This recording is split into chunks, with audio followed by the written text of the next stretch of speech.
Hello guys, how's it going? My name is Dalaran, and they did it! They actually did it! 9.1.5 AoE caps have finally been removed. In this video, I want to take a look at some of the class changes that have happened, take a look at some of the AoE caps, and talk about what that might mean for a lot of classes, particularly the AoE caps, because right now there is a bit of a confusion in terms of how it functions, and today we'll talk a bit about the math behind it, the quadratic formula, and how it'll affect your classes, especially for abilities that are going from an 8 target cap to a 5 target soft cap, which means that those abilities on 8 target that were originally in patch 9.1 could essentially see a nerf, and there's a lot of confusion as to whether classes are actually getting buffed with the soft cap AoE change or nerfed. So in this video, we will take a closer look at that, but let's start off with class changes. What has been changed and is new in this new update for patch 9.1.5?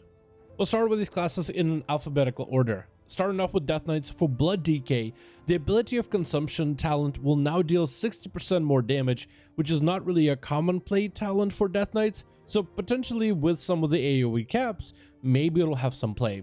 As for Death Knight AoE caps that are testable in PTR right now, Bone Storm Consumption, Frost Scythe for Frost Death Knight, Bursting Source for Unholy, Reanimated Chamber Legendary for Unholy, Sacrificial Pact, and Abomination Limb, the Necrolord Covenant ability, will all have a soft cap 5 targets, where they'll do the most amount of damage to 5 targets and slightly drop off the more targets you add to the list.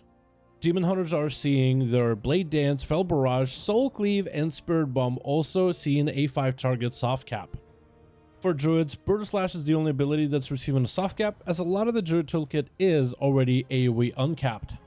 For Hunters, we looked at last week where Death Chakram put a debuff on enemies where your primary target of Death Chakram took 10% more damage. It looks like this buff is still on PTR, with Beast Cleave, Multi-Shot, Barrage, Explosive Shot, Carve, and Butchery talent all having a 5 target soft cap. While mages are mostly uncapped already, Arcane Echo talent, Frozen Orb, and Glacial Fragments legendary are also going to be all soft capped at 5 targets. For monks, we're actually seeing a Brewmaster monk buff with a talent of Special Delivery, which will deal 100% more damage. It's kind of a fun talent where every time you drink one of your brews while in combat, your monk tosses a keg up in the air and it lands doing uncapped AoE damage. I don't really know how good this is going to be because Russian Jadewind is kind of like the prior ability, but maybe it could be pretty decent. Taking a look at their uncapped AoE abilities, Russian Jadewind and Fist of Fury are now going to be soft capped at 5 targets. For Paladins, Vanquisher's Hammer Necrolord ability will now increase the effectiveness of your free Holy Power spender by 25%, and what that means is, and I know not a lot of Paladins play Necrolord, but the ability of Vanquisher's Hammer tosses out a Judgment-like hammer at the target, which does a bit of shadow damage and generates 1 charge of Holy Power. After using the hammer, depending on your spec, your next ability will also use another ability that costs Holy Power for free, as kind of like an AoE single target combo. Retribution Paladins on the next Templar's Verdict will automatically trigger Divine Storm. For Holy Paladins, your next Word of Glory will automatically trigger Light of Dawn, and for Protection Paladins, your next Word of Glory will automatically trigger Shield of Righteousness, and that extra proc ability that it triggers will be 25% more effective. You're taking a look at Protection Paladin extra armor, for Holy Paladin that's extra healing for AoE, and Retribution Paladin, Templar's Verdict, and Divine Storm will basically hit for the same amount of damage on pure single target. This is a significant change for Necrolord Paladin, as right now it's not a common build, and potentially it's still going to be pretty good for Protection Paladin, but not in the same way that you think it will be in 9.1.5 unless this gets nerfed. But hopefully it'll make Necrolord Paladin a potential possibility at some point in the future. It has been one of the weaker combos for Paladin, and with how they're letting players play any covenant they want to have one covenant that's kind of more or less useless, it's good that Vanquish's Hammer and the Necrolord Covenant of Paladin is receiving a buff. Speaking of buff, Divine Storm is also going to be soft cap at 5 targets, so maybe together with Vanquish's Hammer that could be a pretty nasty combo. For Rogues, we have a change with the Outlaw Rogue. Dreadblade's talent initial strike damage is now increased by 26% and now immediately fills your combo points in addition to its current effects. So as soon as you use the Dreadblade ability, it should give you full combo points of abilities. It doesn't work last time I checked on PTR, but hopefully it'll work by the next day. That might make it a little bit better. The initial damage, not super crazy, but the actual, as soon as you press it, it fills you full of common points, means that you're spending less globals building for your damage. This is overall a good change, but I don't really know. As much as I love Dreadblades in PvP, I don't really think it's going to overthrow Alacrity in the same talent row anytime soon.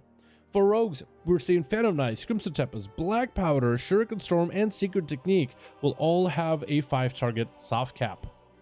A weird change for Warlocks, but for Demonology, Nether Portal talent cooldown is now reduced to a 2.5 minute CD instead of a 3 minute CD. I don't really know if this is going to make this talent better by shaving off 30 seconds, but at least they're trying to kind of sort of buff a talent that doesn't really see a lot of play. Maybe we'll see Warlocks at some point running Nether Portal in the future. For Warrior, Impending Victory ability will now heal you for 40% of your health instead of 30, with a cooldown of 25 seconds instead of 30. For PvP, this seems like a significant buff to self-healing if the Warrior does end up running Impending Victory talent. For Warrior abilities that are going to be on the soft cap, Blade Storm for both Arms and Fury, Ravager for Arms Warriors and Prot Warriors, Whirlwind, Cleave, and Dreadnought talent for Arms Warriors will now have a soft 5-target cap. Now I want to take some time to just talk about the AoE cap and how it feels to play with and the math behind it. First, how did it feel to play with? It actually felt really good. Me and a couple of guys on stream, Kreiser and Atherman particularly, were able to meet up over in the Kultiran lands and drop a bunch of train dummies next to already existing train dummies in the area and test a couple of different AoE abilities and seeing just how much damage everything does. It's really fun. Just being able to have all of your abilities affect every enemy you see in front of you instead of only affecting certain few enemies, it feels better. For certain playstyles, however, this is actually going to be some massive improvements. I haven't got to test every single spec and class in the game, but already you're going to have some classes that will actually feel a little bit differently. Assassination Rogue will be for one. Assassin rogues do a lot of their damage through damage over time, and being able to spread deadly poison on every enemy is difficult with a target cap. So if you're going into a situation where there's uncapped AoE, not only are you going to be able to have your Phantom Knives hit everybody and Crimson Tempest applied to everyone, but also each target will be able to be poisoned, and that poison doesn't have any kind of AoE scaling.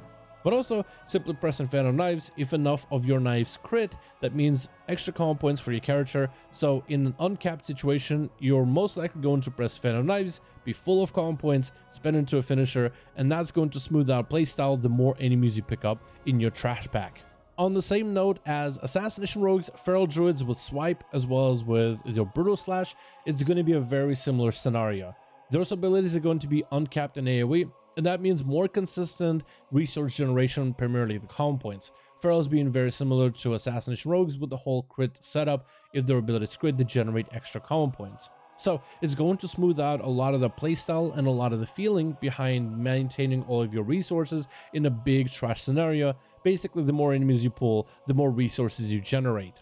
There's also some playability in terms of some playstyles, like Frost Scythe for Death Knights might potentially become a solid choice, a solid talent for once in this expansion, because Frost Scythe used to be something you ran all the time, and over time it just kind of got buffed and nerfed, and in Shadowlands it just was dead talent completely. But now with the uncap and the playstyle of DK, you could have some really solid AoE damage, and it could be quite fun too.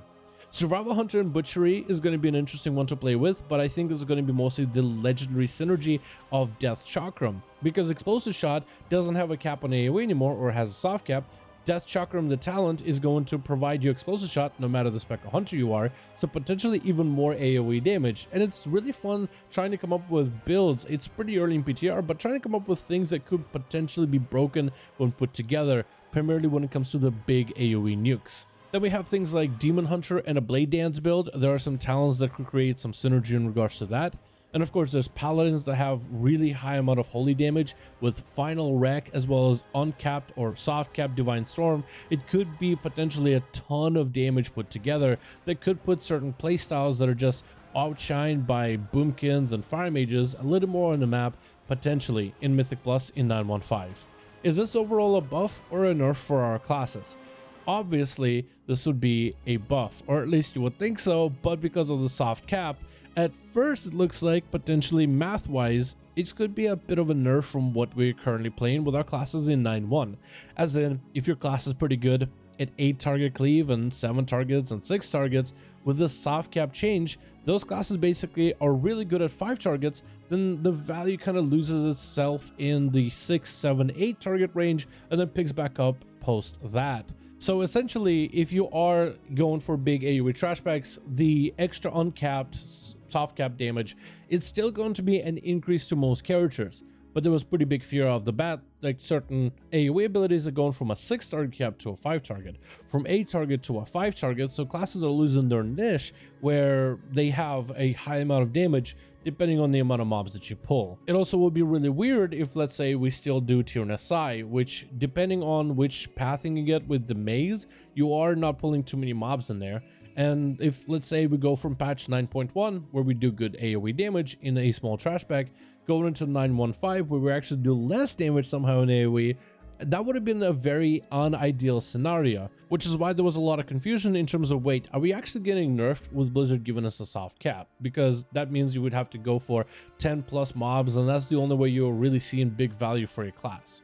Blizzard already addresses that in a comment on Twitter. They actually mentioned that right now on PTR, all the abilities are set to a threshold of 5 for testing, but in the future updates that will be adjusted. So hopefully we won't be seeing any kind of loss in damage, because nobody wants that. If anything, 9.1.5 with the AoE uncap, with the soft cap, which is fine, it kind of keeps things a little more checked and not every class goes completely out of control, because I don't think anybody wants to see Mythic Pluses being literally filled with double Outlaw Rogue Windwalker like they were in BFA. It's good that they're at least considering that, hey, we want to make sure that with this uncap or soft cap addition in 9.1.5, classes should be seeing damage increases, which is pretty obvious. We shouldn't be seeing our classes as somehow weaker because there was an adjustment done. This soft cap proposition is actually kind of like, I think, a good middle ground between complete mayhem and everything is uncapped AoE, which is what a lot of people wanted, and also having classes being completely limited.